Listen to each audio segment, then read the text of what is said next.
Welcome, everyone, to the Empath podcast series. I'm your host, Steph Naval, and for this episode, we'll be talking about relationships. So, with relationships, this is in light of February, the month of love and Valentine's Day. So, for this episode, our next guest is a psychotherapist at Emmaus Center in the Ateneo and at Magis Creative Spaces in Alabang. In 2017, he started a mental health advocacy called Psychopath, a social media cause which aims to develop mental health awareness in the Philippines by debunking myths and misconceptions and educating people through talks, trainings, and workshops. So, Patrick specializes in depression, anxiety, and suicide prevention and intervention, and resilience building through acceptance and commitment therapy. He's also a new father, a new dad. So, without further ado, I would like to welcome our next guest, Patrick Gamo. So, hi, Pat. Hi, Steph. Thanks for having me. So, Pat will be talking about relationships. Now, here's a question that many people would like to know about. So, what are the green and red flags of relationships?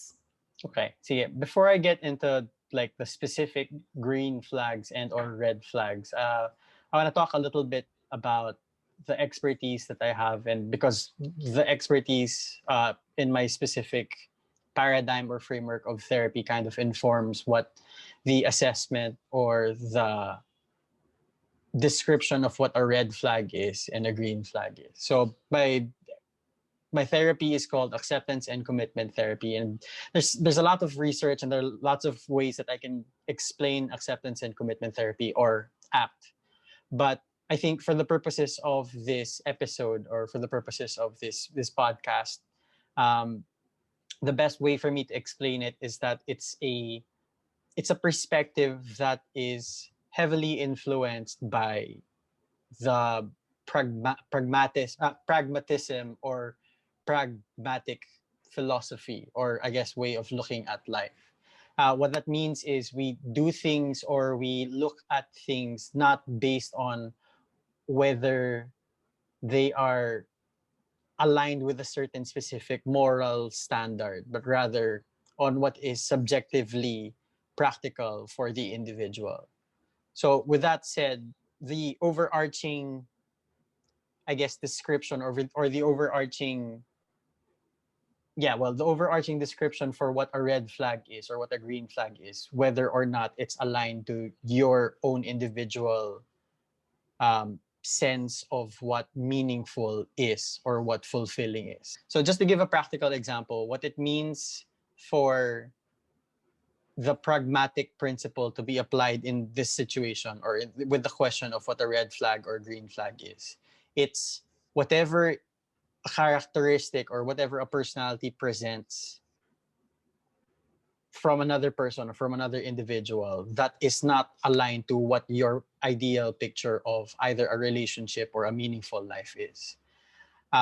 So, of course, this brings up a lot of very highly subjective or highly specific traits or characteristics, and it is definitely relative to from relationship to relationship. But there are generally some characteristics or traits that are commonly looked at or defined as toxic or red flags, and some Mm-hmm. that are commonly, green flags or good things in a relationship.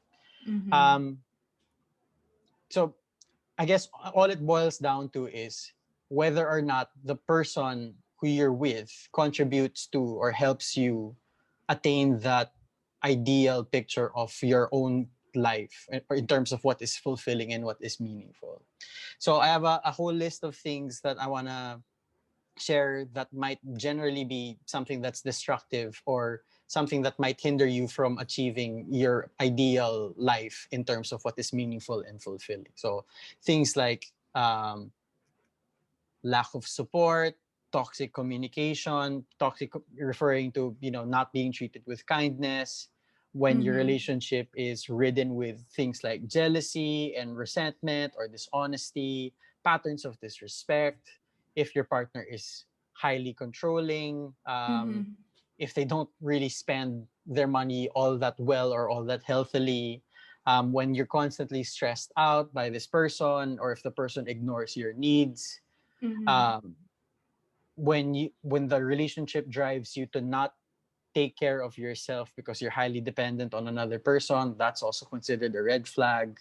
Mm-hmm. And when you constantly want, or when there's this constant urge or desire to change the relationship, that's considerably a red flag. So a rule of thumb would you would say is that if you always feel like you always need to change the relationship and you're unhappy with the state that it is, Yeah, then that's actually a good rule of thumb when you realize, okay, something's up with this relationship. definitely. Yeah. Uh, what's the difference between this and having to always improve the relationship? Because some couples, maybe they should go out on dates more, Mm. etc. Can you share with our listeners what if it's just the healthy type of change? I think it depends on what it is that you're wanting to change. If it's something Mm, that, if it's something that you've only considered to change recently and think of as an improvement, then I think that's healthy, because that's basic human nature. People always want change, or people always want more. But when it's something that you're wanting to change and it's always been the same thing, meaning that it's something that's been constant and has not improved nor changed over a length of time, then that might be mm, something to think about in terms of, huh, maybe something's not right. mm-hmm. Yeah. Does that make sense? Parang, kumbaga, if I'm wanting to spend more time with my wife, so I'm married, but it's not something that she's ever considered, or it's always something that I've been asking from her. That means that there's a lack. There's a need that I'm not getting fulfilled by her. But if it's something like, hey, we went to this place last time, can we go to another place? And so that's a Mm, healthy change. okay. So I guess that's another symptom of your needs not being, or your needs being neglected, or Mm-hmm. and all of these behaviors are, they kind of mesh together, and they are kind of flex from each other then. That's so true. Yeah. Okay, interesting.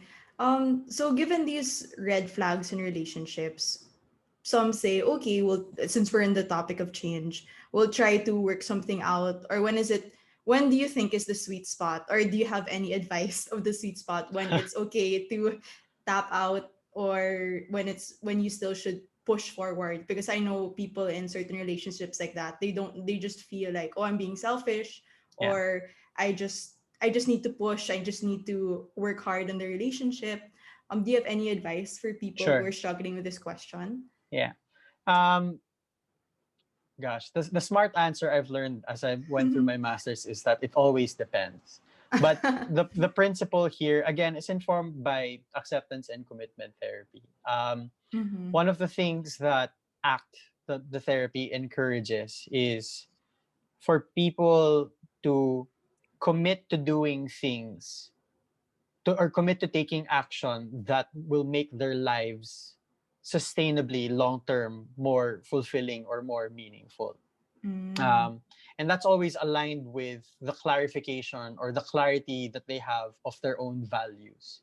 So Mm. a good Okay. rule of thumb here is, if a decision that you're wanting to make is going to lead you to better outcomes, more fulfillment in your life, or more meaning, or more satisfaction in your life, then you go with that decision or that action. So, for example, if Mm. I think about a toxic relationship, there are many different options you can take, um, that will have specific, or will have different consequences. So if it's a toxic relationship, I have the option to maybe have a conversation with my partner.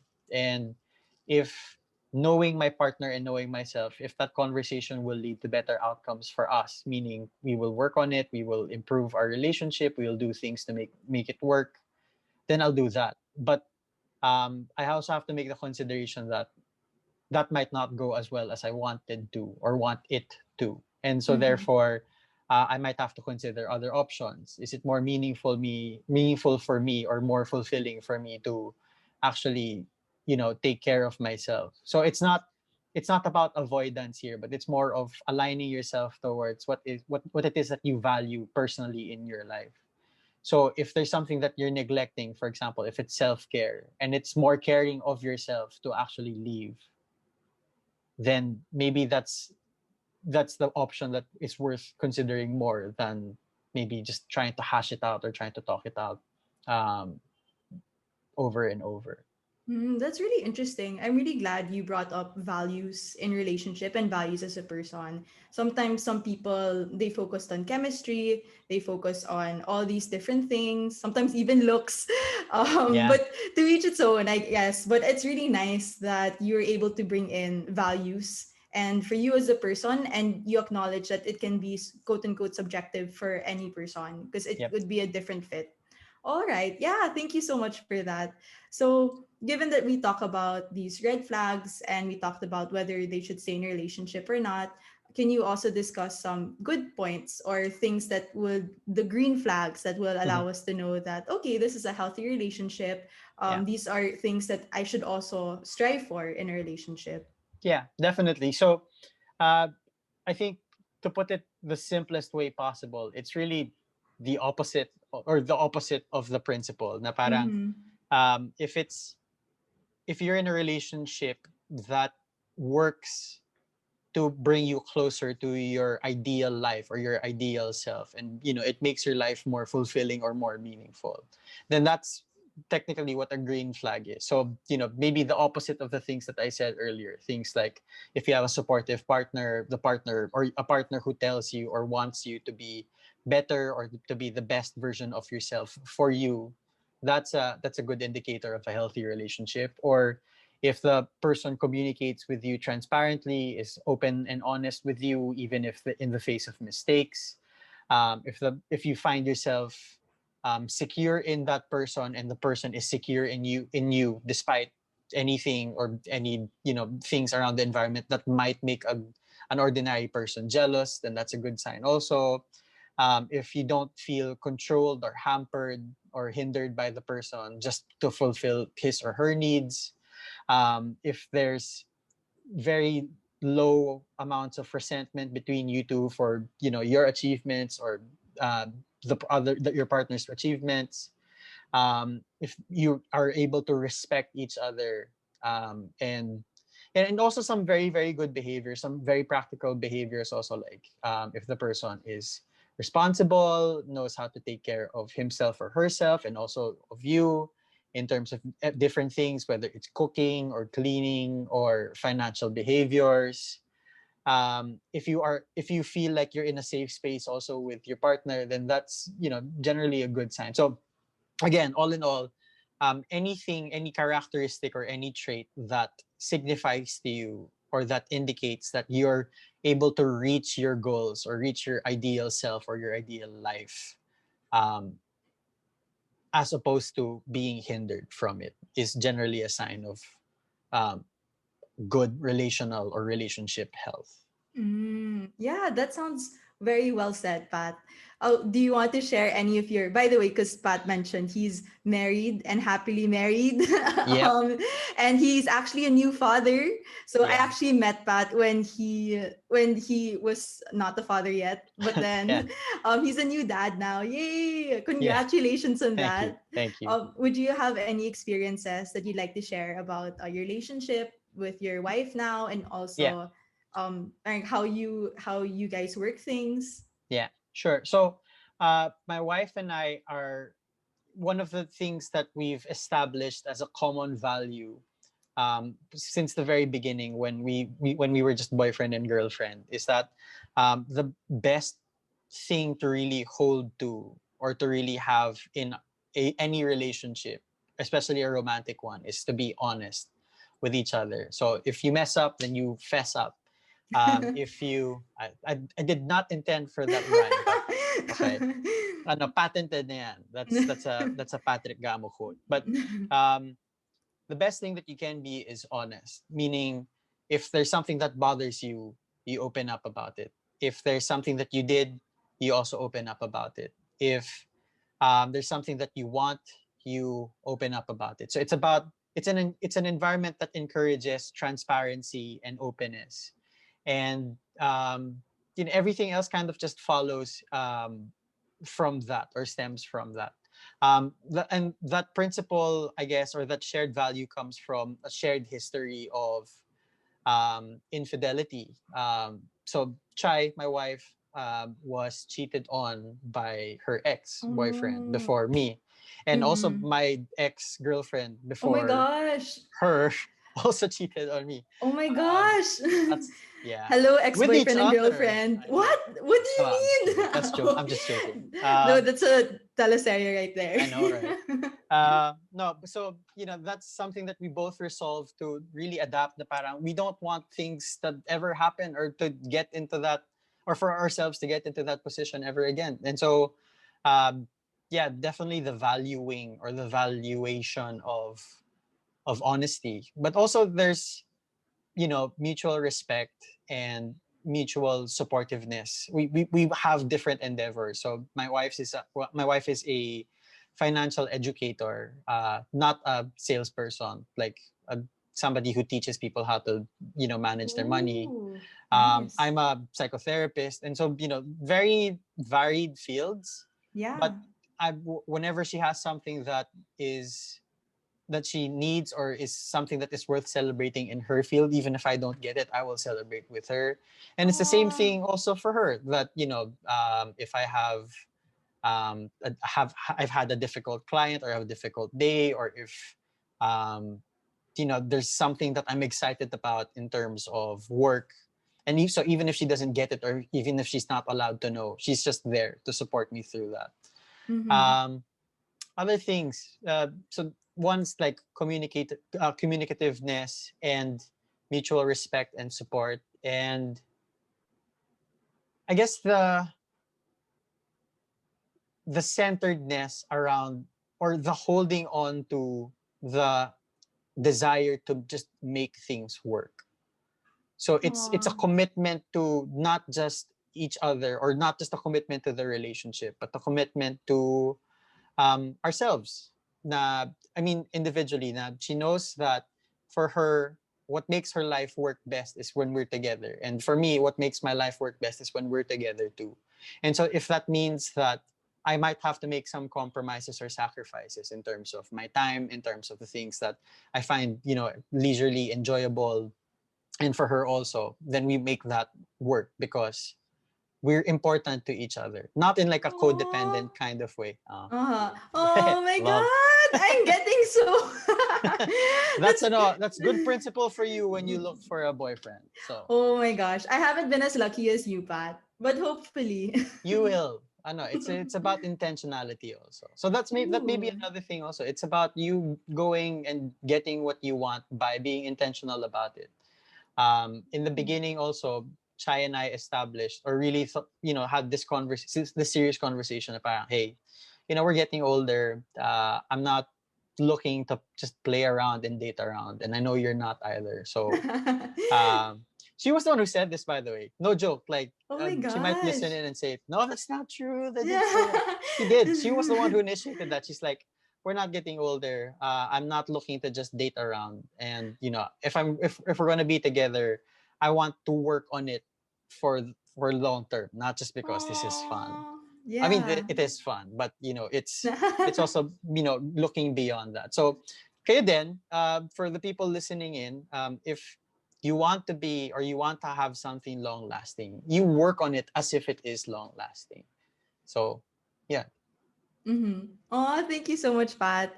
I think that that's a good end to our Valentine's Day episode. So thank you so much again, Pat. Thank you so much for your insights and also what you've shared to everyone. I'm sure a lot of our listeners will be able to benefit and very much learn from what you have said. So thank you so much, Pat.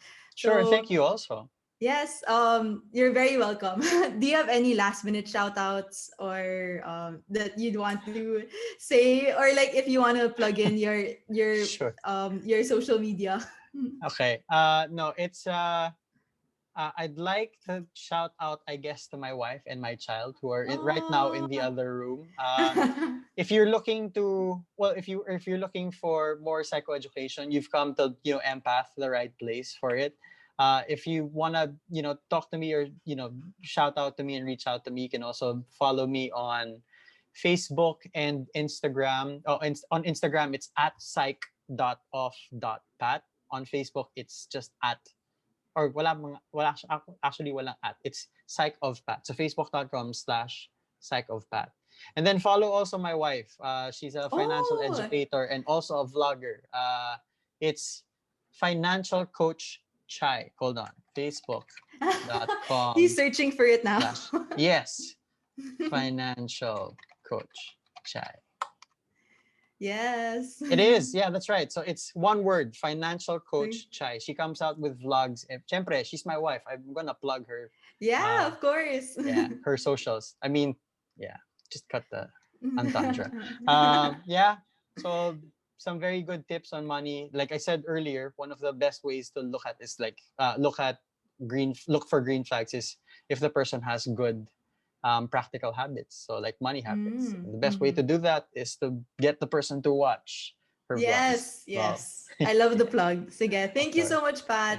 Sure. And Thanks, then, Steph.